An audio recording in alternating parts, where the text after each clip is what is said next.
Welcome to this Whatcom Watersheds Information Network's Speaker Series event. We are very happy to host Gavin Willis from Whatcom Family Farmers. Gavin will share some updates on work being done on farmland to address flooding, improve riparian habitat, and also promote healthy waterways for salmon. Gavin's presentation will include a range of projects involving multiple local entities, including the Ag Water Board, and he'll also be giving us a sneak peek at the first of a three-part video series highlighting changes in local watershed management. Gavin Willis has been with Whatcom Family Farmers since 2018, working in a handful of positions all related to education and public outreach. He has degrees from Western Washington University in biology and environmental education, and has previously taught at Western and Cornerstone Christian School, and worked in education programs at the North Cascades Institute. Gavin and his wife, Katie, live in Nooksack, where they share their home with Juno and Pete, their golden retriever and orange tabby. Thank you so much, Gavin, and I hand you the floor. Great, thank you, Cheryl, for that intro. Happy to be here, everyone. Just kind of for a little bit of context before we kind of get into this presentation.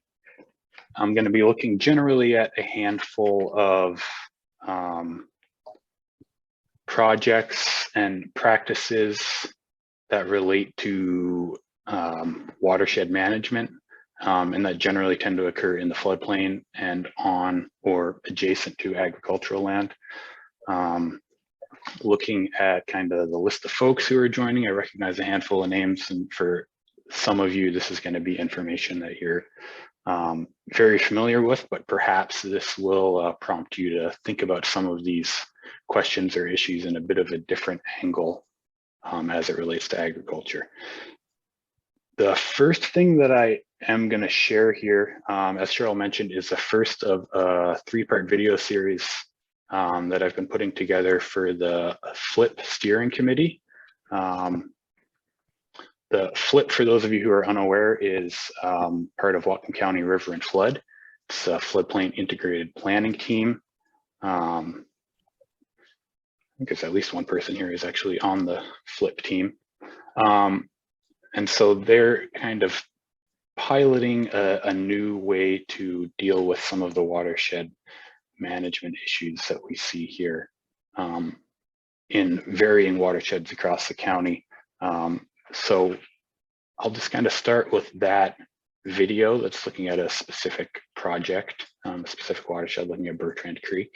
And then I'll kind of move into a slideshow presentation from there. It kind of looks at an overview of some of the different project types and farming practices that relate to flood management. And then kind of a few questions or issues that arise with some of those projects or practices. So I will share my screen here and we'll get to that video.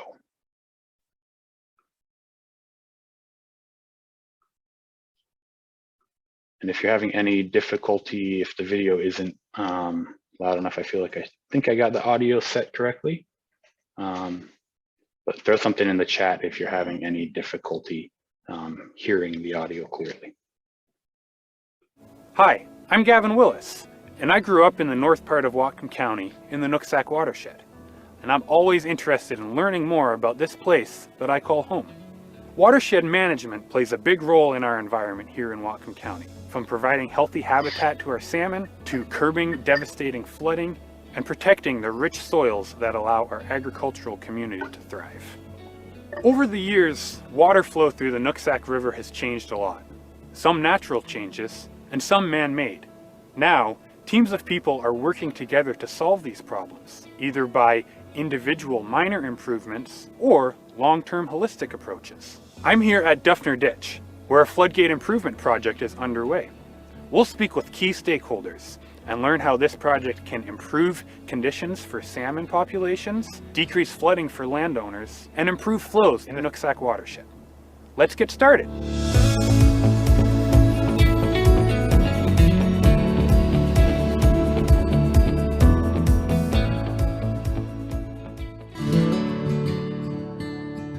So Mike, we're out here southeast of Linden on your farm. Thanks for having me out here. You bet. I mean, it's a beautiful place. Thank you. It looks like there's going to be a big construction project coming up here. Yep, we're pretty excited about that. We're going to put in a new floodgate, which will help us with drainage in the spring for flooding events, and will mitigate some risks that we have with our crops. So you have a current system in place that just isn't working? Yeah, the system's been in there over 25 years. It's too small, and the gates are old and they leak. When I was out here in January, the flooding I saw was pretty extensive. It seems like these fields were totally underwater. Yes. What causes all that flooding? So it's usually a large rain event, or it's a snow melt off of Baker that comes down and it fills up the Nooksack River. That then backs up into Fish Trap Creek and Bertrand Creek, which is right here. And that closes the floodgates. And you still have water coming from South Linden that comes down Duffner Ditch. And this is kind of where it just boils over into the fields. Winter floods, we're used to those, and they happen almost every year. But it's the spring floods that are risky for us for planting crops. You know, we want to get in the fields in April and get corn and grass, and then also potatoes are planted then. And once you plant, you do not want a flooding event, otherwise the seed will rot in the ground. So if you do have a flooding event in the spring after you've planted, then what can you do about that? So several years ago, the Duffner Ditch District bought a pump, and then we put a tractor in front of that, and we will actually pump water until the Nooksack River drops down in its level. What basically happens then is that the floodgates are forced closed by high water, and everything coming down here can't drain. And so you have to manually pump it out. Yes, yes. If we had a flooding event, it might take a week or 10 days for the water to get off. And the new system, we're hoping that in 2 or 3 or 4 days that the water gets off. Great, and then that'll help protect your seed. Yes. All right, Mike, well, thanks for having me out here. You bet. I'm really excited to see how this project turns out. Yeah, me too.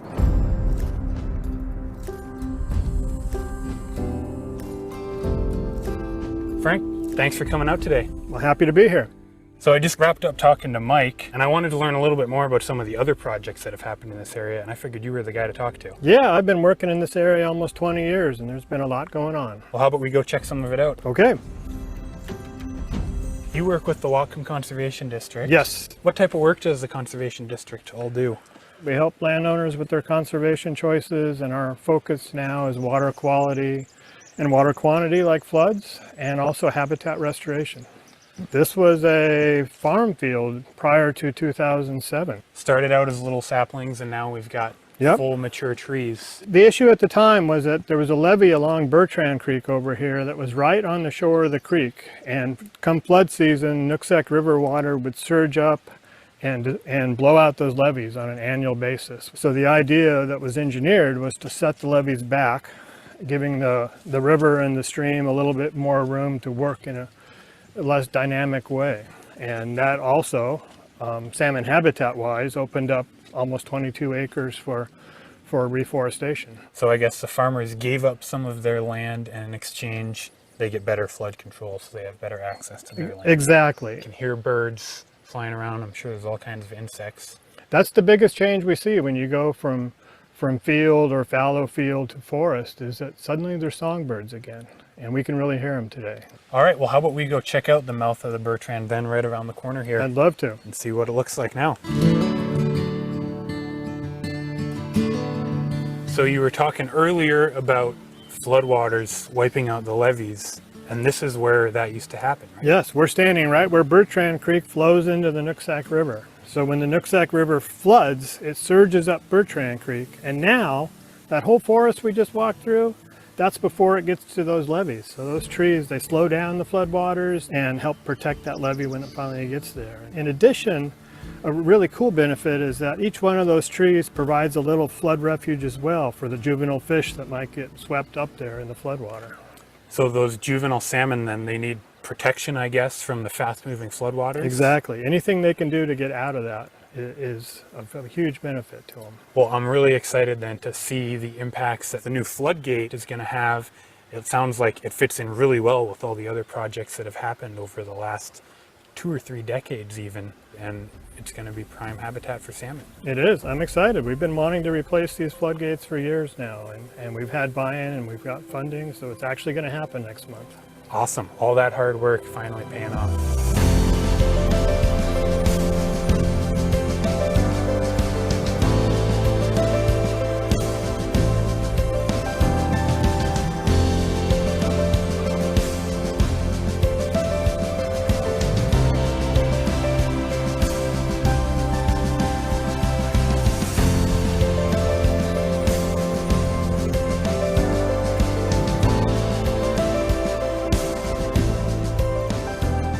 We're standing here on the culvert for the floodgate, and it looks pretty complicated. How does this thing work?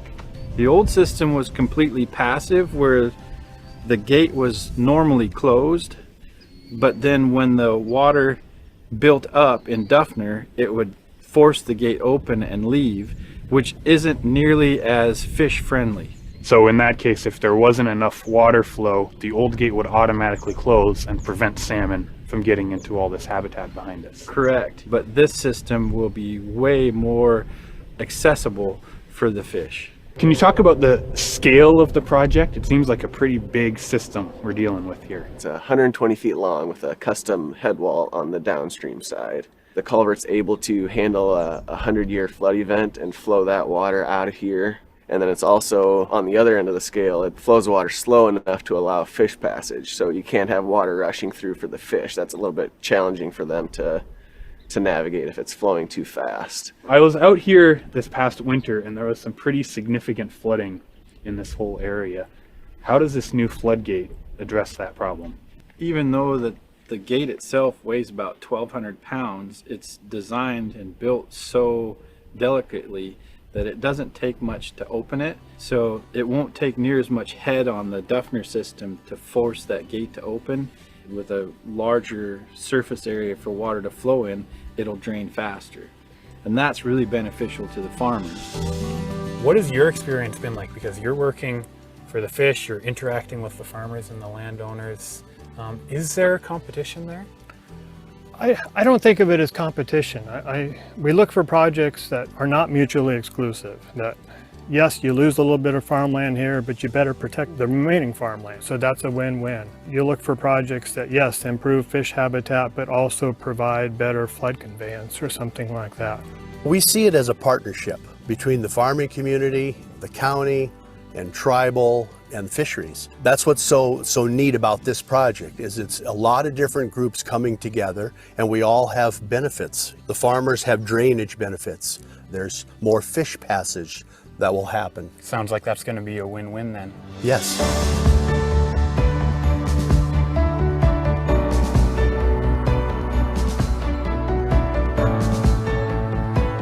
Without landowners like Mike stepping up and volunteering their time, efforts, and land, watershed improvements and conservation projects like we've seen in this episode would never be able to happen. Some grants and other funding are available to help offset construction and other costs, but landowners still have to put up a lot of their own resources to make this happen. So the projects often happen piecemeal, here and there when funding is available. While still incredibly important, these one-at-a-time projects aren't always the most efficient way to improve our watersheds. Join us next time when we take a look at what's possible when many different stakeholders take a holistic approach to improving our floodplains. We'll see you then.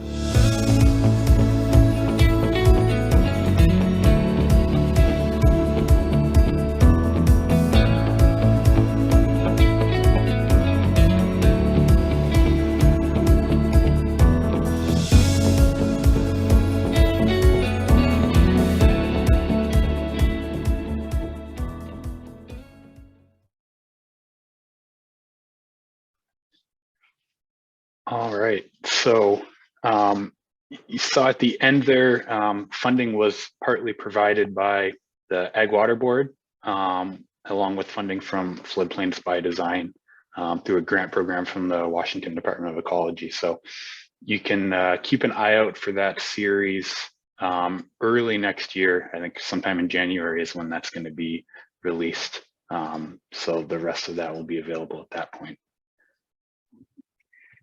Hi, Heather. I see your hand, but I'm hoping that you can wait until the end of Gavin's whole presentation to ask your question. And if you're worried you might forget your question in the meantime, you can always throw it in the chat for now too. So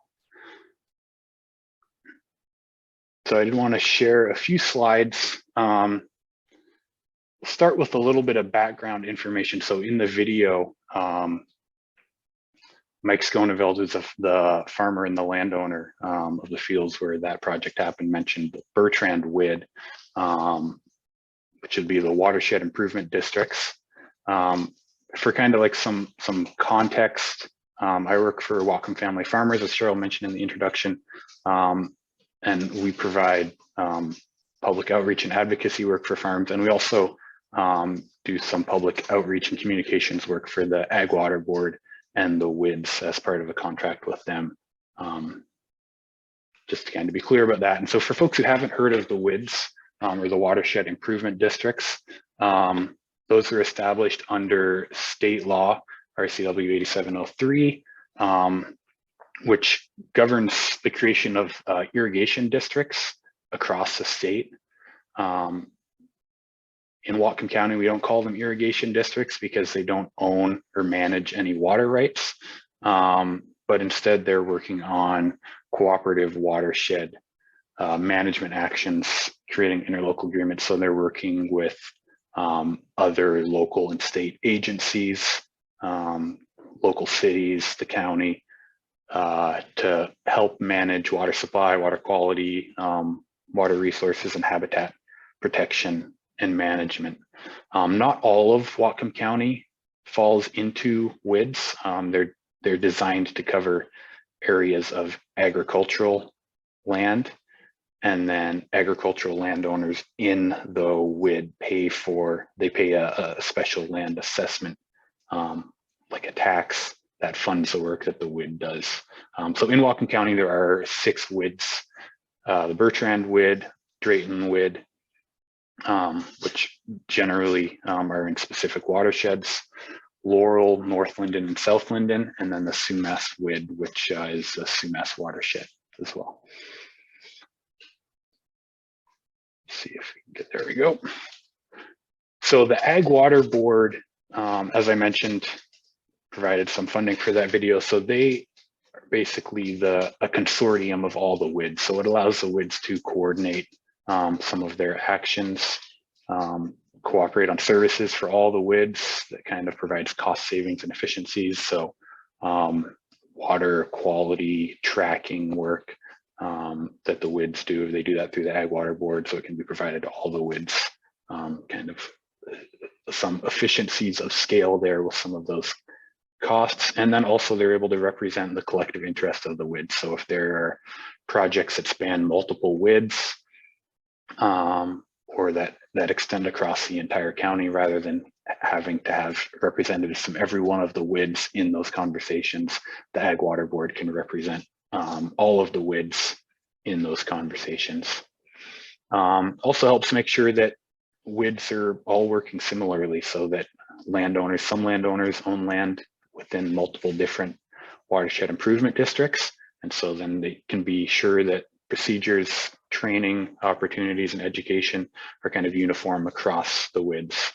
And then it also allows the WIDs to coordinate some of their actions if they're working on projects or using other authorities that have been granted to them by state law. Working with the Ag Water Board can allow them to coordinate implementation of those efforts across multiple WIDs and across the county, where it falls under the purview of a watershed improvement district. So I wanted to go through a few different types of projects, and this isn't an exhaustive list, but it's kind of some of the main things that WIDs focus their time on. One of those is surface to ground water conversions. So that's for irrigation water right. I'm not going to go into water law in Washington State because it's cumbersome and antiquated and complicated. But for a number of farms, and when irrigation was established in this area, most irrigation was happening with surface water. So those were withdrawals directly from creeks or streams or the river, the Nooksack River, to irrigate. For a lot of landowners, for one reason or another, they might want to convert that surface water right that gives them the right to withdraw from a stream to a groundwater right, where they can withdraw from groundwater. But the system that's created to do that under Washington water law is cumbersome. There's bureaucracy and fees involved, and it can make that type of work difficult for landowners to complete on their own. And so the WIDs can provide support and expertise to make this happen. The benefits to surface to groundwater conversions, for some landowners, there might be small benefits, but the major benefits are related to in-stream flow. So removing a withdrawal from surface water and moving it into groundwater reduces the impact. It'll kind of attenuate the impact in time. So rather than having an immediate impact of every gallon of water at the minute that it's withdrawn from the stream, that impact is spread out over a longer period of time. And in many cases, it won't even be the same impact, that depending on where the groundwater withdrawal occurs, that impact can be reduced in volume and then spread out over a longer period of time. And so a number of WIDs have seen in their districts improved in-stream flow as a result of surface to groundwater conversions.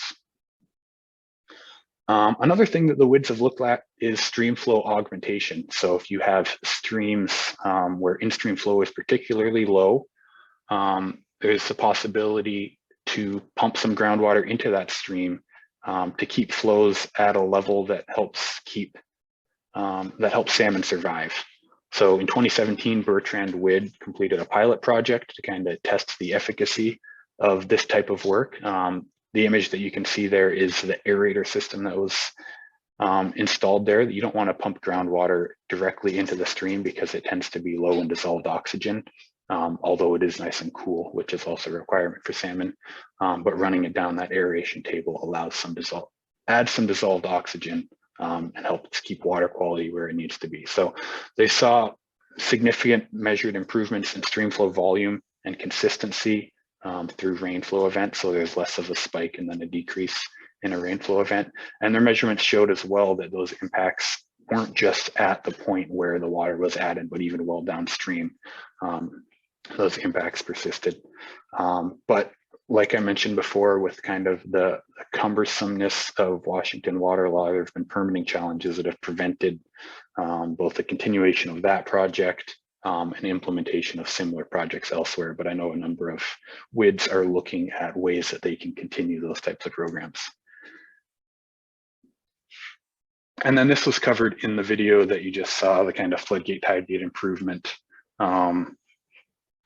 A number of WIDs have worked on projects similar to that. So as Dale mentioned in that video, these designs are naturally open when water levels are low versus a vertically hinged design where gravity keeps it closed during low water. So there's better fish passage. It provides the same impact of protecting from flooding due to backflow, but then can drain floodwaters more quickly in order to protect that farmland. And then, of course, there's a lot of other projects and practices that aren't necessarily managed or run by the WIDs that take place on farmland and that provide benefits in floodwater management or other watershed management. Drainage maintenance. Any of you who have worked in smaller local drainages know that invasive reed canary grass can be a huge problem. And you've probably seen this even if you haven't been involved in some of that work. It's a wide-bladed grass that kind of chokes out ditches. It'll then capture sediment and basically plug that ditch or that river or stream. It's invasive, but the WIDs do some work to manage that, and the county does a lot of work as well. Beaver removal where necessary is also an important part of flood management, since beavers like to cause floods, which can be problematic both in farming areas and also have impact on landowners where the floodwaters can impact homes or municipalities. And then also culvert cleaning and replacement. So WIDs are involved to some extent in identifying issues where there are problems, and then coordinating with the county and other entities and permitting agencies, ensuring that, okay, culverts are conveying floodwater in the way that they're intended to. If culverts aren't appropriately sized, then working with those agencies to ensure that replacement culverts are larger to allow for conveyance of floodwater and also passage for fish, specifically salmon. Whatcom Conservation District, we saw Frank Corey in that video as well. He doesn't specifically work with the CREP program, but that is another program that you may have seen around the county. CREP stands for Conservation Reserve Enhancement Program. And so that's a program that's managed by the Whatcom Conservation District in Whatcom County, where they will provide funding for farmers to put riparian buffers along streams or rivers on their land. And so the CREP program handles all the work of planting and maintaining that buffer, and then provides a small compensation to the landowner as well for the use of that land. So you got a few statistics there on the side column about the CREP program in Whatcom County alone since 2000. Close to 500 projects, over 3,000 acres of riparian buffer planted. So that's 236 miles, nearly 1.5 million seedlings. And then there's also other riparian buffer projects throughout the drainage. Some of that is with other local groups like NC. Some of that was with individual landowners that maybe recognize a need or see an opportunity to add a buffer in instances where the CREP program might not be the best fit for that type of work. And we'll get to some of those limitations later. And the cover crops are another important one as well. So they protect surface water quality by filtering runoff. They promote groundwater infiltration. So water is less likely to just rush over the top and surge down the drainages, but it will infiltrate into the groundwater. And then also helps maintain soil quality. So flood and wind events both can remove that top layer of topsoil that provides a lot of the nutrients that are required for farming. So cover crops can help protect some of that. But with all of these different projects, there's lots of different implementation challenges, and some of those are the bureaucratic challenges that I mentioned. But some of them are challenges that are maybe a little bit unique or might not be considered. So obviously, the slides that I had previously there, that's an incomplete list of kind of tools in the toolbox for watershed management in agricultural areas. None of those tools are a silver bullet. We can't just say the CREP program or replacing floodgates is going to fix all of our problems. And not all of those tools are effective or even possible in all areas of the floodplain for one reason or another. And there's so many factors to consider. And then another thing is that some of these solutions can have unintended consequences. So that picture in the side is a picture that was shared by a local farmer of, tough to tell with the green cell phone picture, but it looks like those are snow geese or swans. That was a recently planted cover crop, and we get migratory birds in the fall. They come through and they'll eat and remove the entire cover crop. So you're losing all the benefits from the cover crop. And then at the same time, all of those migratory birds are pooping while they're eating and depositing significant amounts of fecal coliform bacteria, which with a rain event can then get washed off. There's no longer a cover crop to provide some of those filtering services, washed off into local waterways. And feces from birds like that have a much higher concentration of that dangerous fecal coliform bacteria. So that's an instance where a positive practice like a cover crop can, in some instances, lead to an unintended negative consequence. And it can be tough to account for some of those things. There are also some challenges related to farming in the floodplain that might not appear for farmers who are in areas that are less likely to flood. So you're increasing the risk for farmers. If we've got a growing population in Whatcom County, we need to find room to house those people. And so increasingly farming gets pushed into the floodplain. In many instances that's doable for farmers. There's often good soil quality that's amenable to productive farms.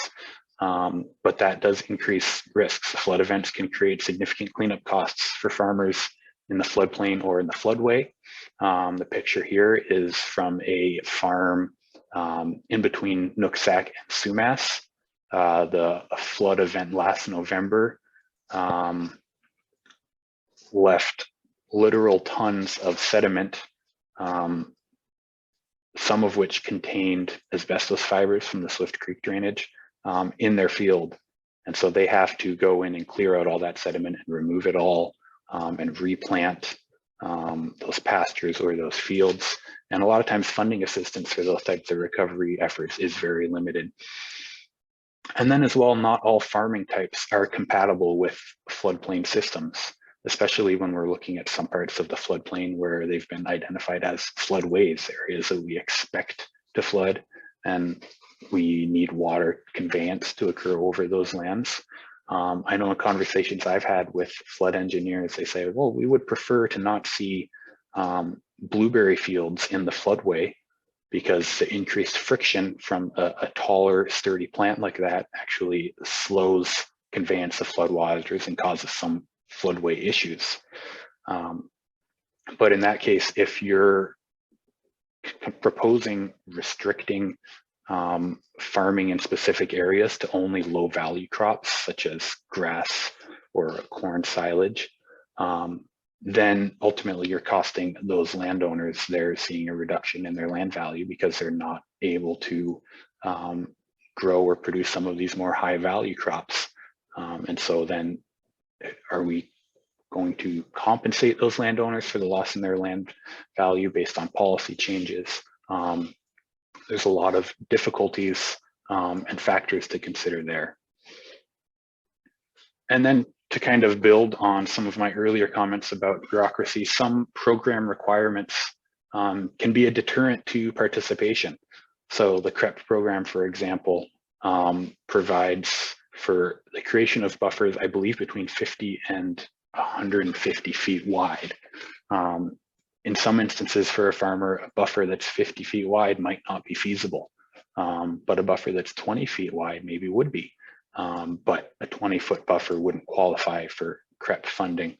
So in that case, they wouldn't be able to have that. And then, okay, if we put the buffer in, we need to make sure that we're maintaining it as well, because if we don't maintain those buffers, we could see like riparian plantings can make it difficult to access ditches or creeks, to remove invasive reed canary grass, can maybe promote beaver populations that are going to cause flooding as well. So there is a lot of follow-up work that needs to be done, especially with a more recently planted buffer, in order for it to get to a point where it's actually effective in providing the benefits.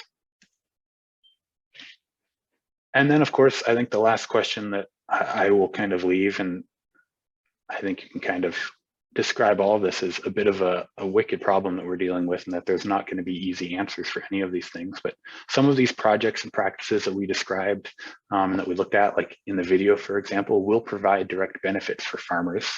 Maybe it's protecting soil quality, it's more rapid conveyance of floodwaters off of farmland in areas where they have perennial crops that can't handle standing water for long periods of time, or seed that could rot or be impacted.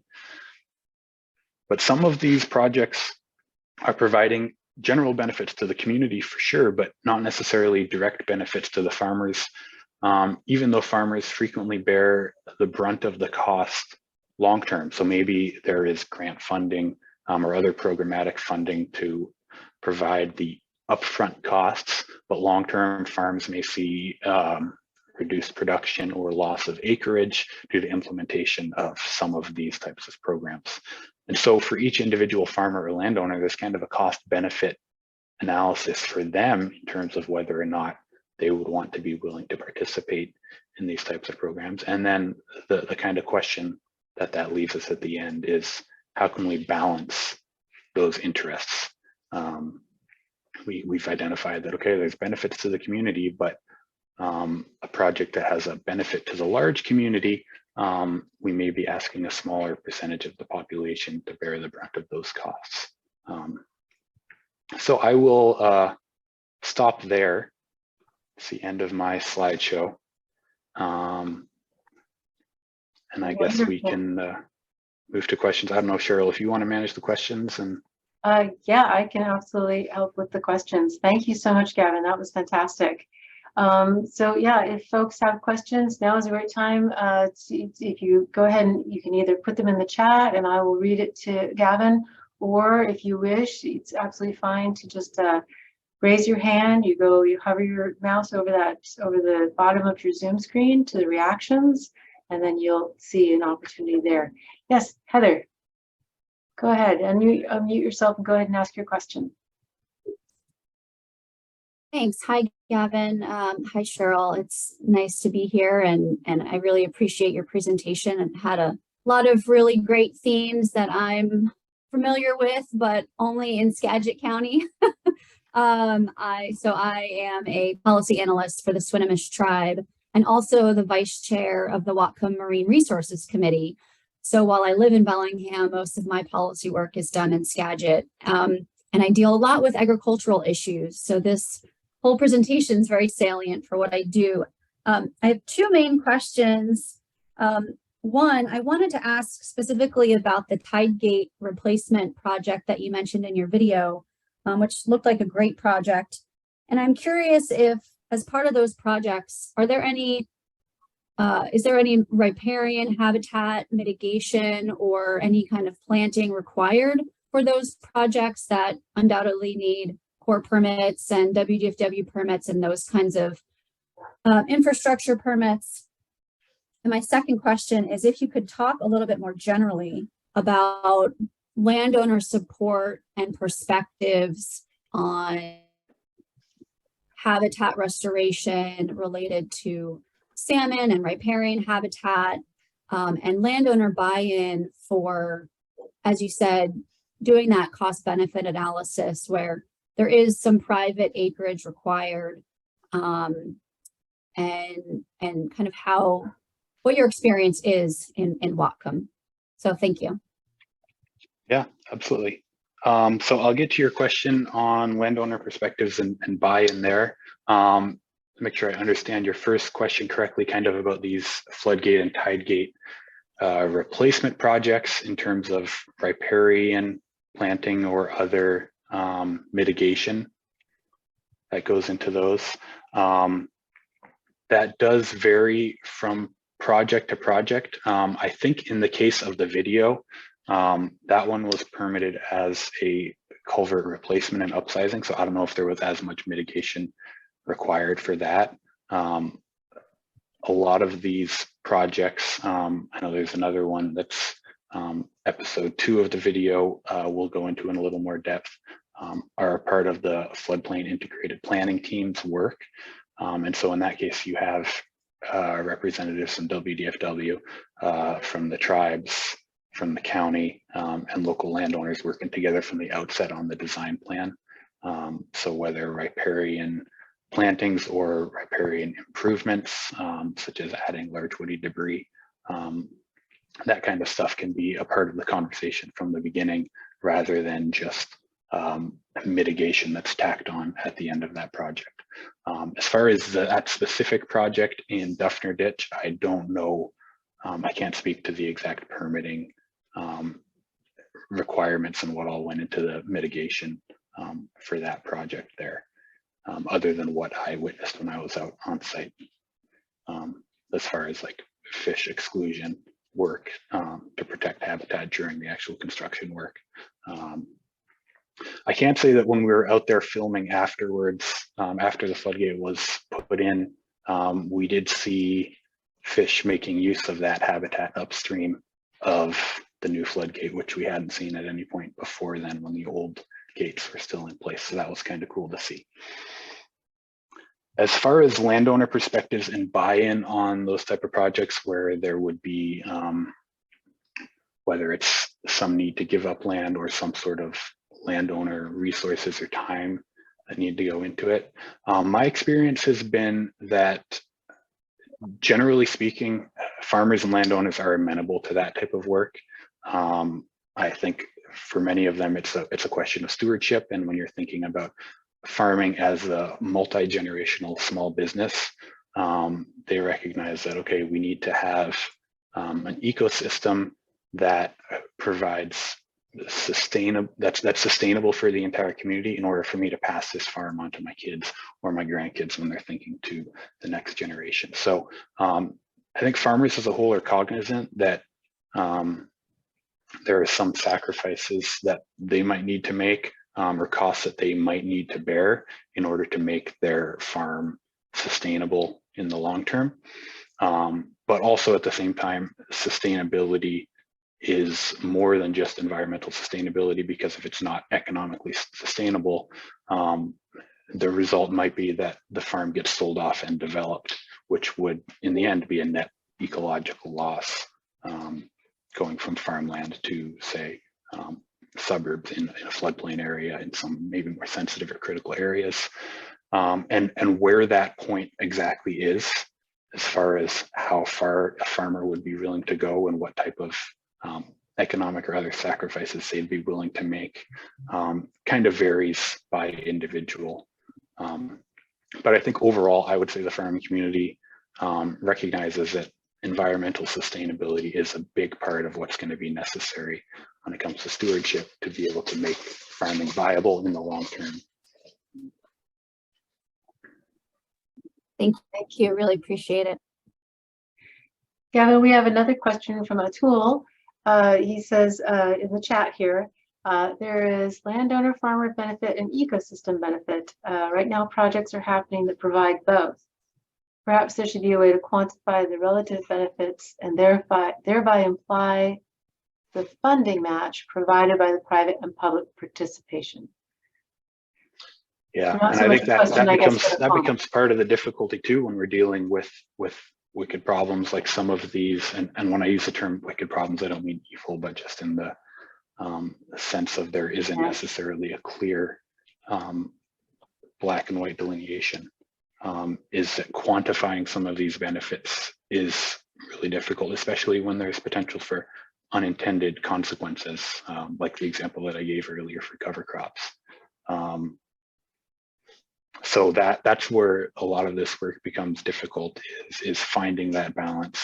And that's where I think programs like the FLIP team and others like that are bringing stakeholders, a diverse group of stakeholders to the table already at the outset of the planning process, are going to be more effective in the long run at ensuring that those stakeholder needs are represented in a way that provides benefits to all parts of the community. Great. We are over time, but if there are any last questions, please speak up now while we have Gavin available with us. And I've also entered, I put the link to our short evaluation survey in the chat.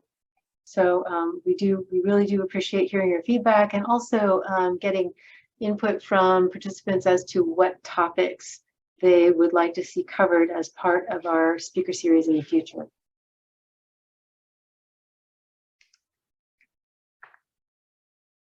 All right. Thank you so much, Gavin. This was fantastic, a great video. Really appreciate you updating us and providing this fantastic information. Absolutely. Thanks for having me.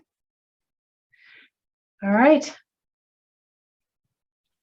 Getting some thanks on the chat.